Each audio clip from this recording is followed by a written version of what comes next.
in Dallas. And, of course, we were hearing from LSU today. Brian Kelly looking for double-digit wins yet again, something that he's done dating all the way back to 2017 through 2023. He's got a new quarterback.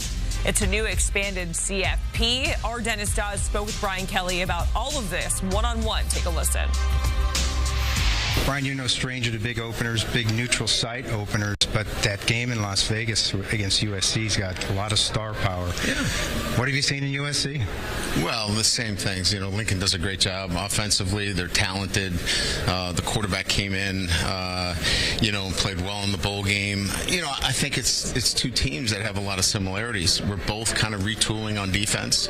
I think both teams have, electric weapons on the offensive side of the ball, and we both want to get off to a good start. We're playing in Vegas. Obviously, it's going to make for great TV, but we both need to get off to a good start, so it should be a great game. Yeah, speaking of defense, you took my alma mater's defensive coordinator, Blake Baker. What does he bring, him as well as mostly a new staff? Well, I think his ability to connect, with the players. We saw what he did at Missouri, and I would say that he took the talent there and he created, an atmosphere there where those kids love to play for him. And I think anytime that you can get that connection with players, especially on the defensive side of the ball, you've got something that's usually going to repeat itself. And so I think we've seen that early on with Blake. Yeah, he's really good. If Grant Nussmeier just comes out of thin air, you're fine at quarterback. You're fine at quarterback anyway, but he's following a Heisman Trophy winner. Yeah. What are the expectations for him, and how is he handling that? Yeah, that's a great question. So I think the first thing is, anyone that follows a Heisman Trophy winner, has to understand it's his course that he has to plant, not Jaden's.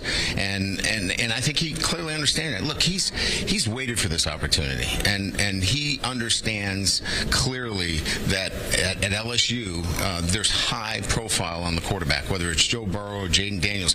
Jaden had to do the same thing when he came here. He was himself. And so I think Garrett's had a really good understanding of that by watching over the last couple of years. So I expect Garrett to be himself. He's taken control of this offense in the offseason, and I expect him to have a great year.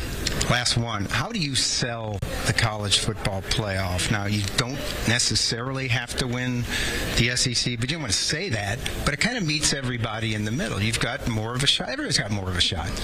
Well, I think when you have a conference that has 16 teams, I think, look, everybody wants to win it, but I think you've got to have an understanding that you have to play quality football week in and week out, and then you're going to be measured by, the strength of your schedule and how you play week in and week out. So this is a long look at how you play week in and week out over 12 weeks. And if you play good football all year in the SEC, you're going to be fine at the end of the year.